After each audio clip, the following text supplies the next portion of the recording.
All right, shalom, shalom. First and foremost, call line la Yahweh Yahweh Ba'Shem Yahushai Ba'Shem Harakakwadash. Slaki. I want to give double honors to the apostles and elders of the great millstone who we want to teach well. And a hearty shalom to the elect. All right, your brother Karat is back with another lesson through the spirit and power of Yahweh Ba'Shem Yahushai. And the title of this lesson, Lord will it be edifying, is Men of Great Good Report. Okay? So what I'm going to do is speak on some historical facts based on Bible history, okay, about things that our elders and teachers and prophets in the times of old have done to encourage us in the times that we're living in now, okay? Lord, will you be edified? So this is Hebrews chapter 11 and verse 1. It says, now faith is the substance of things hoped for, the evidence of things not seen. So we are hoping for something that we haven't seen yet. We haven't seen the kingdom of heaven. We only read about it. We haven't seen the Lord Yahweh Shemel shine in these eyes, but we know he's real. We don't know that we're going to be delivered, but we have hope. Because most importantly, we are showing our faith by doing the work. And secondly, we are doing the work. Okay, when I say we, meaning the men of great millstone first and foremost, and then everybody that teaches in the same like doctrine, including myself, okay? All right, and then most importantly, those that call upon the names Yahweh Ba'Shem Yahushai. Verse 2, it says, for by it the elders obtained a good report. By faith, the elders of old, the prophets, teachers, men of old renown, right, had obtained a good report because of faith, okay? And what I'm going to talk about today is Shadrach, Meshach, and Abednego, all right? But the inspiration that came from when I was at camp last week and I was reading this, okay? And I talked about Eleazar a little bit, okay? But today I was listening to the brothers in Dallas, all right? And they did a video on, the winning mindset. And they spoke about Daniel. They spoke about Yahushai. They spoke about Shadrach, Meshach, and Abednego. They spoke about Eleazar. They spoke about the Maccabean brothers, okay? Those men have good reports, okay? Because of what the things that they've done in the past, okay? And I think it was the brother Yawan, all right, he spoke about, just as the things that, we read about the brothers or Lord will it be us of our past in the kingdom when their teachings are going on, that they're going to be talking about men of the Lord, men that stood stiffly for the Lord. And Lord willing me, myself and all those brothers that teach the true names of Yahweh Shema Shai, stick to the doctrine, and most importantly, when trouble hits, don't falter, because that's what one part of their lesson was, not being afraid of death, okay? But let's read Hebrews 11 and 1 in the NLT. It says, faith is confidence that what we hope for will actually happen. It gives us assurance about things we cannot see. So what are we hoping for? The kingdom of heaven. Hoping to be delivered, all right? Through their faith, the people in the old days, days of old, earned a good reputation because of their faith, all right? Our teachers, preachers, prophets, apostles, Yahweh Shai, all right? Kings, the good kings, okay? All right? They obtained a good report because of faith in Yahweh Shai. So I Googled what is a good report. It says a good report can mean two things: a well-written, factual, and clear report that effectively communicates information, or a positive reputation or favorable testimony about a person's character and actions. All right. So I'm gonna start again at the beginning. A well-written, factual, and clear report that effectively communicates information. The Bible is a book of good reports. Okay, especially in regards to men of the Lord. All right. And about Yahweh himself, okay? And another, key thing I want to point out is a positive reputation or favorable testimony about a person's character and actions. And that's what we're going to read about when we read about Shadrach, Meshach, and Abednego. But let me go here. I think it's Romans 12.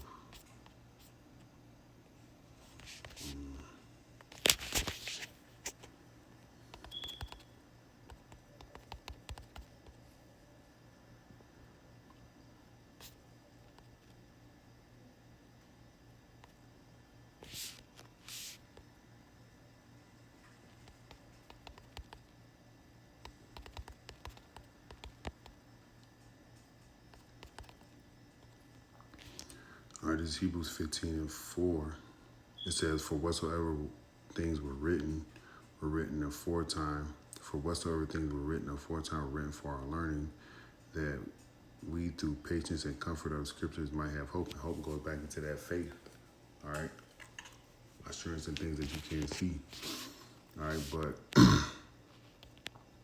let's go to Shadrach, Meshach, and Abednego. This is Daniel chapter 3:1. I'm not going to read the whole thing.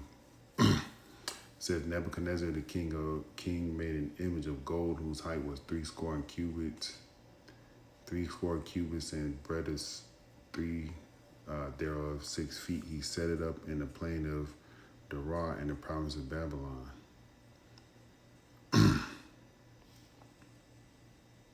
All right, so there was the idol being set up, okay? And then it goes into I'm going to read a little bit. It says, "Then Nebuchadnezzar the king sent to gather together the princes, the governors, and the captains, and the judges, the treasurers, the counselors, the sheriffs, and all the rulers of the provinces to come to the dedication of the image Nebuchadnezzar the king had set up. Then the princes, the governors, the captains, the judges, the treasurers, the counselors, and the sheriffs, and all the rulers of the provinces were gathered together unto the dedication of the image Nebuchadnezzar the king had set up, and they stood before the image that Nebuchadnezzar had set up." All right, they stood before it to worship it. All right, and we're going to be tested in the same manner when it comes to things, all right, such as the MOTB, most importantly. All right, and we're going to have to pass that test with faith in Yahweh Shema Shai, just as Shadrach, Meshach, and Abednego did. All right, so I'm going to skip down. Verse 12, it says, "Then there were certain Jews whom thou hast set over affairs in the province of Babylon, Shadrach, Meshach, and Abednego. These men, O king, have not regarded thee. They serve not thy God, nor worship the golden image which thou hast set up." And that's going to be a time of testing for us, where we don't take that CHIP, okay?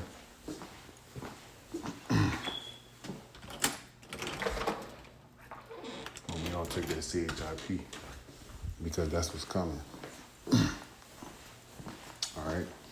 It says, "Nebuchadnezzar spake and said unto them, Is it true, O Shadrach, Meshach, and Abednego? Do ye not serve my gods, nor the golden image which I have set up?" Then it goes into speaking the music. All right, verse 16 says here, this is how we have to be. We have to be bold like these men were. All right, Shadrach, Meshach, and Abednego. They said,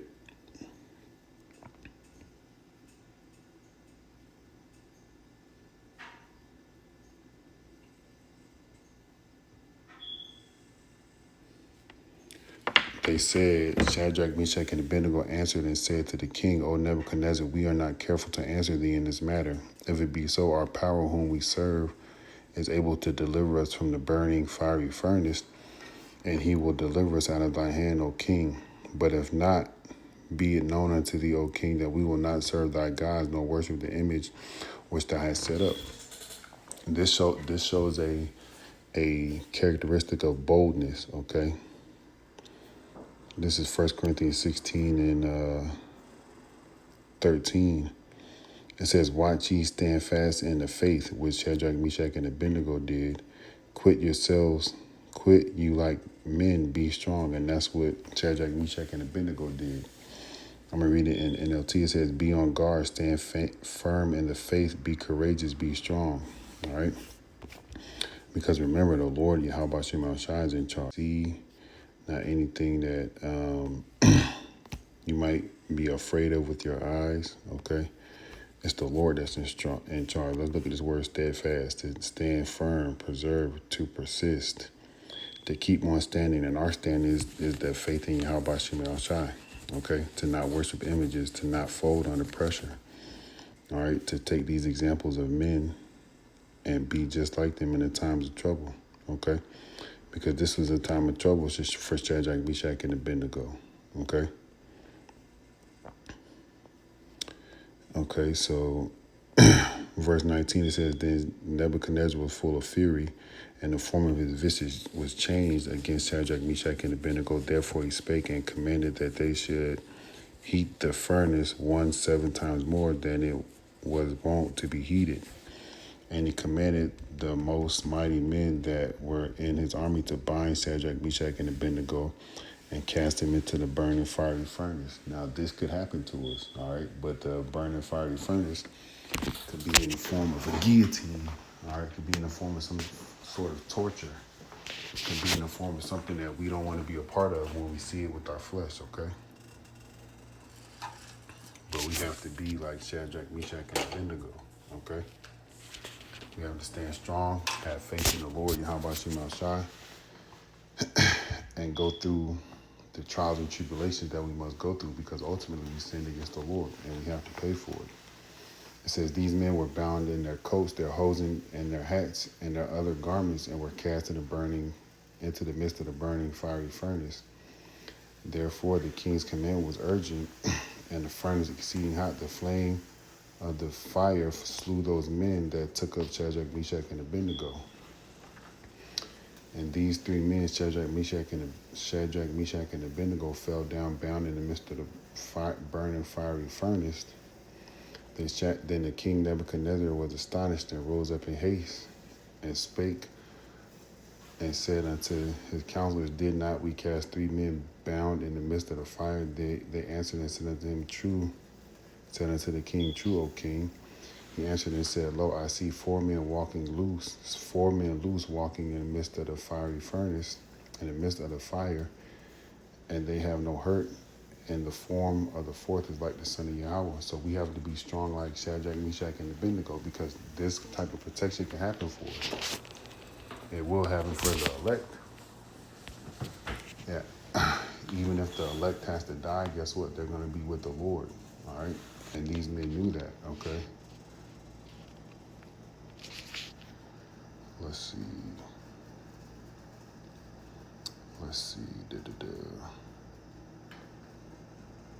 I think it's Ecclesiastes 12.